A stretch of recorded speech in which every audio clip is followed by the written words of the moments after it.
안녕하십니까. 신의균의 국방TV 오신트레이더 시간입니다. 자, 오늘도 우크라이나 전황 그리고 트럼프 대통령의 저격 사건 소식 그리고 일촉즉발의 이스라엘 상황 등등 해서 전체적인 전세계 안보 소식 간추려 보도록 하겠습니다. 미국에서 분석이 나왔습니다. 지금 러시아가 인해 전술이 아니라 인간 파도 전술을 쓰고 완전히 이 군인들을 갈아 넣고 있다 라는 분석이 나왔는데, 이 인해 전술은 중국에 옛날에 썼었는데 인간 파도 전술은 뭐냐? 그래서 이게 2차 대전 스타일의 소련 전술이 그대로 지금 다시 재현되고 있는 거다 라는 건데, 이런 식으로 해서 조국의 미래를 갈아넣고 있다 라는 건데요. 어떤 내용인지 보도록 하겠습니다. 자, 정보 브리핑 먼저 보겠습니다. 트럼프 대통령의 피격 사건에 대해서 비밀 경호국의 대응 논란이 확산되고 있습니다. 저격팀이 용의자를 발견하고도 사격을 안 한 영상이 SNS에서 확산되고 있는데, 자, 여기 보시면 지금 망원경을 들고 저격수 2명이 이렇게 보고 있어요. 봤다라는 겁니다. 그러면 당연히 보고를 했겠죠. 그런데도 사격 안 하고 계속 트럼프 대통령이 지금 연설을 하고 있는데 계속 지금 그냥 뭐 조준만 하고 있어요. 그러다가 총소리가 나니까 이제 화들짝해서 사격하고 뭐 또 이렇게 삼각대를 뒤로 빼는 모양인데, 저건 또 왜 저런지 모르겠어요. 아무튼 이래서 분명히 망원경으로 뭐 120m밖에 안 떨어져 있으니까 망원경으로 봤는데 조치를 안 했다. 자, 이건 뭔가 그 상부에서 막아버린 그런 자가 있는 거 아닌가라는 정황이 이 영상을 통해서 확산되고 있다라는 거고요.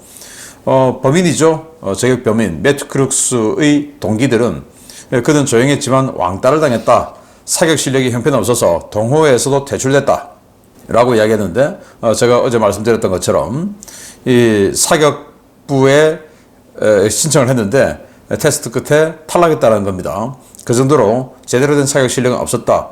뭐 그렇게 보입니다. 이 사격, 이 M16 소총에 조준경까지 달았어요. 그냥 가늠쇠와 가늠자를 두고 이렇게 조준하는 것보다 렌즈가 있는 조준경을 가지고 조준하면 정말 조준하기 쉽습니다. 누구든지 명사수 될 수 있어요. 그런 조준경을 부착한 상태에서 M16을 겨냥을 했는데 120m 거리에서 저렇게 덩치가 큰 사람을 제대로 못 맞췄다.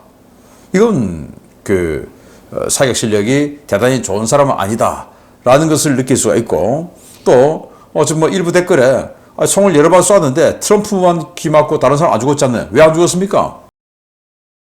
그 뒤에 있던 사람이 자기 딸을 지키려고 소방관 출신도 죽고 했었죠. 다 이제 그 총알이 뒤로 날아와서 죽은 겁니다. 그럼으로써 왜 안 죽냐라고 하는 그런 말도 안 되는 댓글을 달면서 그렇게 해서 트럼프의 자작극이다 이런 이야기를 하는데, 아니 5.56mm M16 총을 120m 거리에서 나를 향해 쏴. 그럼 내가 살짝 피할게. 그 대신 헤드샷 해, 헤드샷. 내가 피할게. 이게 말이 됩니까? 이런 자작극을 할 수 있는 사람이 있습니까? 무슨 비비탄도 아니고 실탄을 쏘는데 내가 살짝 피할게. 살짝 피해집니까? 말이 안 되는 거죠. 그런 어이없는 소리를 하는 사람도 있다라는 기가 막힌 현실이죠. 자, 비밀 경호국은 트럼프 사건 후에 바이든 대통령에 대한 경호를 대폭 강화했고, 트럼프 측도 미러키에서 이제 전당대회 하죠. 거기에서 트럼프 대통령이 공식적으로 대선 후보로 지명되고 그걸 수락하는 이런 행사인데, 그 전당대회의 보안 강화해달라고 요청을 했다라는 겁니다. 자, 이스라엘입니다. 할레비 총참모장은 이스라엘군이 하마스가 인질 협상에 응하도록 가능한 모든 압력을 가하는 중이다. 이스라엘군이 하마스가 인질 협상 나오도록 압력을 가하려면 뭡니까? 공격을 더 세게 하는 거죠. 그래서 아주 강하게 하마스를 공격하고 있다라는 건데, 그런 공격 중에 하나가 바로 이스라엘이 13일 공습했어요.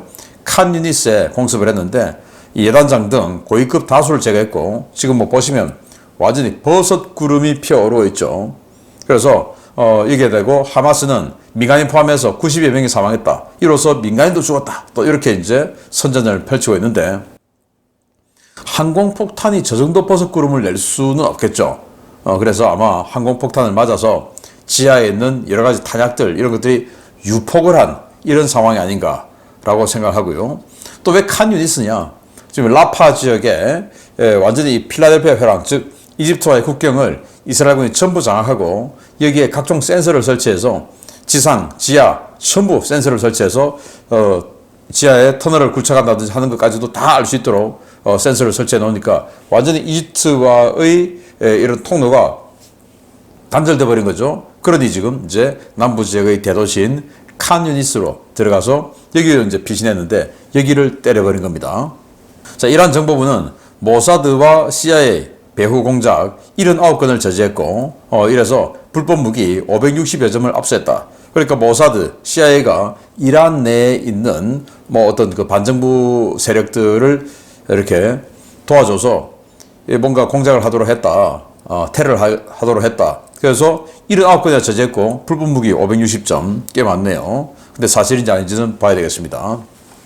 러시아가 발트해 상공에 투플레프 22 M3 백파이어 폭격기에 접근하던 미국의 F-15E 스트라이크 이글 전투기에 수호 27을 보내서 위협 기동을 했습니다. 완전히 그냥 들이받아버릴 뻔한 겁니다. 공중 충돌 위기를 넘겼는데, 자, 이 투플레프 22에서 찍은 영상 보시겠습니다.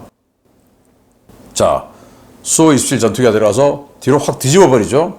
그러니까 가만히 있으면 부딪히는 겁니다. 그래서 F-15E도 싹 뒤집어서 이렇게 그 현장을 이탈을 했는데 가만히 있으면 부딪히는 거죠. 이런 위험한 행동을 했는데 이건 뭐 거의 자폭 공격을 한 거나 마찬가지죠. 이건 옆에서 그냥 사이드와인드로 그냥 때려버려도 할 말 없는 이런 상황인데, 자, 미국이 의외로 가만히 있는 상황이네요. 러시아는 공격 원잠, 탐포프 등 군함 3척을 발트해를 이탈해서 북해로 보냈다고 합니다. 덴마크 해군이 감시하에 북해 방향으로 이동 중인데, 자, 이런 것들이에요.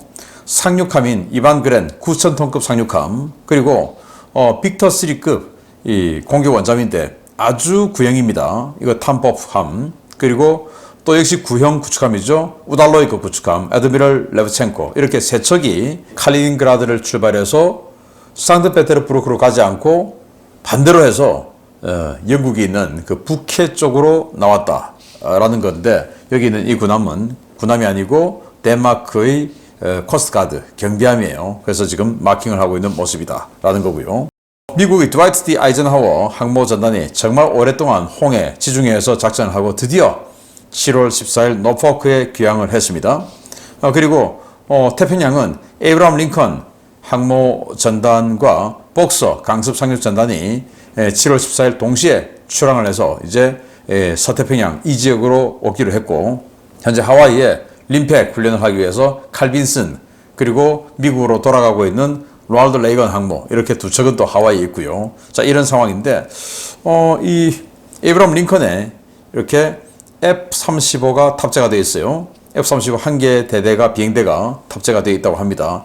이 F-35를 탑재하고 지금 이 지역으로 오고 있는 에이브람 링컨 항모고, 그리고 중동 지역에 작전하던 아이젠하워는 이제 노포크로 들어갔고, 그 중동 지역은 이 서태평양에 작전하던 시어도 루즈벨트가 중동 지역으로 갔고, 자, 이렇게 이제 항모가 밀어내기 식으로 중동으로 이동을 했습니다.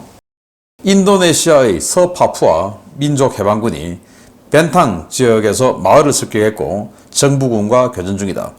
그러니까 인도네시아의 큰 섬 중에서 파푸아 뉴기니가 있죠. 그 파푸아 뉴기니 그 섬에서 반을 뚝 잘라서 동쪽은 파푸아 뉴기니, 서쪽은 인도네시아죠. 그 서쪽에 있는 파푸아 주민들이, 파푸아계 민족이 이제 자기네들의 민족 정체성을 말살시키려고 하는 인도네시아의 항구에서 지금 이제 반란을 일으킨 겁니다. 이렇게 해서 학교를 이렇게 불지르고, 그리고는 이 반정부 투쟁을 전투를 하고 있다라는 건데요.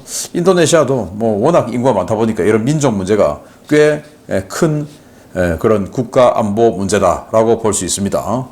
자, 우크라이나 전황 보면요. 지난 주말 그리고 월요일간의 전황인데 1120명, 1320명, 1200명 각각 사상시켰다라고 우크라이나가 발표했고, 전차는 8대, 7대, 8대를 격파했다. 장갑차는 24대, 32대, 15대 각각 격파. 차량은 52대, 77대, 85대 격파. 특수장비는 13대, 10대, 3대 격파. 야포는 58문, 46문, 62문, 와, 야포 많습니다. 이렇게 각각 격파를 했고, 무인항공기는 34대, 39대, 41대의 무인항공기를 격추했고, 미사일은 월요일날 두 발을 요격했다라고 했고요. 우크라이나 총참모부는 120회의 전투가 발생했는데 여러 방면에서 전 전선에서 러시아군이 공세를 지속하고 있다라고 발표를 했고, 또 우크라이나군은 이 루안스크의 후방에 있는 러시아 영토죠 리페츠크, 그리고 도네츠크의 후방 지역에 있는 러시아 영토죠 로스토프, 이 지역에 있는 제휴소를 드론으로 공습했다라고 하며 이런 사진을 공개했습니다. 지금 뭐 제휴소가 즉 이 연료 저장고죠, 피습을 받고 있는 모습을 볼 수 있고요. 또 우크라이나군은 15일 새벽에 세바스토폴에 대규모 드론 공습을 했는데, 이 크림 지역의 주지사가 야, 우리가 지금 엄청난 규모의 드론 공격을 받고 있다라고 발표를 했는데 아마 곧 적가가 나올 것 같아요. 자, 이러면서 이 킬로 부다노프 우크라이나 군사정보국장은 크림은 이제 더 이상 러시아가 안전한 곳이 아니다. 그리고 크림은 더 이상 러시아가 가지고 있기 힘든 지역이 될 거다. 이렇게 공언을 했습니다. 브란스크 주지사는 심야에 우크라이나 드론이 대규모로 피습을 했는데 그 중에 15대를 격추했다라고 발표를 해서 지금 뭐 크림, 브란스크 등등 해서 또 리페츠크, 로스토프 등 뭐 이 국경 너머에 있는 러시아 전 지역을 우크라이나가 드론으로 공격한 모습을 볼 수가 있는 겁니다. 러시아는 드니프로강 15km 남쪽 범위 내에 주민들 접근 금지한다. 그러니까 자포리자, 헤르손, 자포리자 남쪽, 헤르손 남쪽을 러시아가 점거하고 있죠. 여기에 강에서 15km는 주민들 못 들어가. 왜냐, 저번에 뭐 주민들이 있으니까 불이 나가지고 완전히 그냥 다 태워버리고, 그래서 이 러시아의 진지들, 참호들이 다 그냥 노출됐었죠. 그래서 공격받지 않습니까? 그래서 못 들어가라고 지금 선포를 해버렸습니다. 나토 사무총장 스톨텐베르크 사무총장은 우크라이나는 러시아 본토의 표적을 공격할 권리 있다. 당연하죠.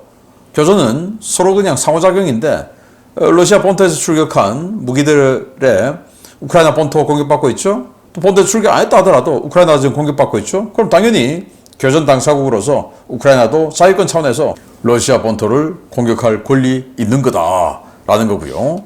자, 독일의 기민당 대표인데 여기가 야권인데 굉장히 큰 정당이죠. 여기는 이제 보수 계열인데 여기 대표가 우크라이나에 우리 독일이 전투기 지원해야 된다라고 요구를 하고 나섰어요. 근데 독일에 우크라이나에 지원해 줄 전투기가 있을까? 지금 있는 게 유로파이터 그리고 토네이도인데, 토네이도 같은 경우는 이 가베닉 전투기이기 때문에 정비 소요가 너무 많아서 이게 뭐 정비만 제대로 되면 폭장 능력이 워낙 좋으니까 아주 효율적으로 쓸 수 있을 것 같은데, 이 가베닉 전투기를 우크라이나가 정비해가면서 사용할 수 있을까? 저는 조금 의문스럽고, 또 유로파이터는 이건 뭐 더 정비 소요가 더 많죠. 가격도 비싸고. 그래서 줄 거 없는데 이렇게 립 서비스인가? 라는 생각도 들고요. 러시아가 일선 검문소 그리고 일선 진지에 드론 방어 케이지를 설치 시작했습니다. 전차, 장갑차 이런 데 드론을 방어하기 위한 케이지 설치했는데 이제는 이렇게 여기 무슨 모기장 같은 걸 쭉 둘러놨죠. 그래서 검문소예요. 검문소도 직계가 안 당하도록 이렇게 다리 밑에다가 지어놓고, 그리고 또 옆으로 들어오는 것도 막도록 이렇게 모기장 같은 케이지를 설치해서 드론의 공격을 막아내고 있는 모습. 저는 뭐 이거는 당연하다고 생각합니다. 이래야 되죠. 우리도 사실은 모양새 안 나지만 만약에 전쟁이 발생한다면 이렇게 드론에 대한 방어 대책 세워야 됩니다.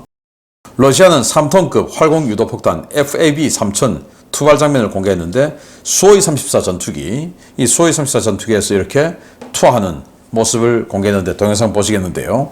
네, 툭 떨어뜨리는데 저게 3톤짜리예요. 3톤. 그러니까 수호이 34도 워낙 무거우니까 3톤짜리 하나만 지금 투하했는데 이게 얼마나 위력이 세겠습니까? 탄도 중량 3톤이니까. 우리 한국이 쓰는 이 가장 강력한 폭탄이 항공폭탄이 제담 2000파운드짜리죠. 한 920kg짜리. 그거 지금 쓰는데 여기는 3톤. 와, 엄청난 걸 지금 떨어뜨리는데 포병 화력이 지금 다 사라지고 없으니까 이제는 항공 투하할 수밖에 없는데, 항공 투하도 능력이 안 되니까 소티수가 워낙 떨어지니까 이제 한 번 갔을 때 센 거 한 방으로 하자. 어차피 여러 발 지금 못하니까 비행기 능력이 안 되니까. 자, 이런 쪽으로 간 게 아닌가. 와, 그런데 이 3톤짜리 이거 한 방 맞으면 정말 어떤 재앙이 닥칠지 정말 끔찍합니다. 자, 주요 소식 보겠습니다. 우크라이나가 여러 개의 군단급 부대를 창설하고 반기역 준비를 서두르고 있다는 소식 전해드린 바 있습니다. 시간은 러시아의 편이 아닌 것 같은데요. 다급해진 러시아가 전장에서 심각한 악수를 두고 있다는 소식입니다. 러시아가 우크라이나 여러 전선에서 아직 편성이 채 끝나지도 않은 미완성 부대를 작전에 투입하기 시작했으며 이로 인해 병력과 장비가 부족한 부대들에서 엄청난 피해가 발생하고 있다고 미국 전쟁연구소 ISW가 밝혔습니다. 현지 시각 7월 15일 우크라이나 주요 매체들이 인용한 ISW 전황 분석 보고서에 따르면 러시아 측은 최근 동부 전선의 다급한 상황을 고려해 장비와 병력이 다 갖춰지지 않은 상태의 부대들을 전선에 배치하고 있는 것으로 전해졌습니다. ISW가 제시한 사례는 제27 차량화 소총 사단이었는데요. 당초 이 부대는 엄청난 피해를 입고 후방으로 보내져 중앙군광구 내 전략 예비부대로 재편성될 예정이었지만 악화된 전황 때문에 재편성 도중 급거 아우디우카 전선으로 재투입된 것으로 전해졌습니다. 이들이 배치된 곳은 아우디우카와 토레츠크 방면인데요. 러시아는 사단 예하 제433, 506, 589 차량화 소총 연대가 계획된 일정보다 훨씬 빨리 전선에 배치되었으며 이들 모두 전투력이 회복되기도 전에 배치되어 전선으로 내몰리고 있습니다. 이와 관련해 영국 텔레그라프는 러시아가 이렇게 배치된 예비대들을 이용해 인간 파도 전술을 사용 중이라고 보도했습니다. 말 그대로 사람을 총알바지로 삼아 여러 차례 재파 공격을 감행하는 소련 시절 형벌대대 전술이 부활했다는 것입니다. 텔레그라프는 인간 파도 전술은 장갑차나 기타 보호 수단이 없는 보병들로만 이루어지는 전면 돌격이라며 러시아는 아우디우카 전투에서 이러한 전술을 사용했고 여기서 엄청난 인명피해가 발생하고 있다라고 지적했습니다. 텔레그래프와 인터뷰한 콜사인 헌터는 러시아 병사들은 그냥 죽을 수밖에 없는 위치에 방치되어 있다. 그들은 무모한 돌격을 감행하고 부상을 당하면 어떤 조치도 없이 그저 방치된 상태에서 죽음을 기다려야 한다 라고 말했습니다. 러시아군은 극적으로 살아 돌아온 부상병들도 인간 파도 돌격대 일원으로 재편성해 다시 전선으로 내몰리고 있는데요. 이러한 전장에서 벗어나는 것은 오로지 죽는 것뿐인 것 같아 보인다고 우크라이나군 장병들은 입을 모았습니다. 실제로 거의 모든 전선에서 러시아군이 전차와 장갑차 부족으로 인해 일반 차량이나 오토바이, 도보로 우크라이나군 진지로 돌격하고 있다는 보고가 올라오고 있는데요. 제2차 세계대전 때나 볼 수 있었던 인간 파도 전술을 21세기에 쓰고 있는 러시아, 정말 국가 소멸을 작심한 모양입니다. 네, 자, 이 러시아가 인간 파도 전술 쓰고 있다라는 건데 전차, 제가 주말에 심층 분석을 통해서 러시아 전차가 이제 없다. 그리고 이 내년 초 올 말 내년 초가 되면 다 고갈될 거고 늦어도 이제 내년 연말 되면 아무것도 없다라는 분석을 해드렸죠. 그 정도로 지금 작년 이맘때 그래도 러시아 전차, 장갑차 파괴되고 많았어요. 이제는 없어요. 전장에 안 보여. 왜? 없으니까. 그래서 이렇게 ATV가 뭔지 아시죠? 사륜 오토바이 같은 거.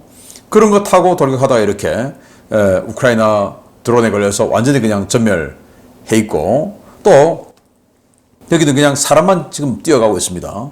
그러니까 인간 파도 전술이 뭐냐? 중국의 인해 전술은 그냥 사람을 막 이 바다처럼 쫙 해서 어마어마하게 그냥 많이 그냥 돌격시키는 거고 여기는 재파식 그러니까 야 한 개 분대 10명 뛰어가 다 죽으면 자 다음 분대 뛰어가 다 죽으면 또 다음 분대 뛰어가 이렇게 재파식으로 뛰어보낸 거죠. 파도식으로 파도가 한번 왔다가 또 왔다가 하지 않습니까? 그런 식으로 해서 이 계속 병사들을 갈아넣고 있는데 이래서 이제 인명피해가 이렇게 많은 거다라는 건데 자 그러면 지금 러시아 이 전쟁으로 인해서 100만 명이 넘는 이런 사람들이 사상을 당했다라는 건데 그리고 지금 수십만 명이 지금 죽었다라는 거 아니겠습니까? 그러면 또 죽지 않기 위해서 또 여기 끌려오지 않게 해서 다른 나라로 도망간 사람도 있고 지금 러시아 젊은이들이 없는 겁니다. 그래서 유엔이 러시아 인구 전망치를 이렇게 내놨는데 지금 현재 2024년도에 1억 4,394만 5천 명 그런데 이게 2050년이 되면 1억 3,300만 명 지금보다 1,000만 명 더 줄어들고 그리고 또 2100년 되면 1억 1,200만 명 밖에 안 된다.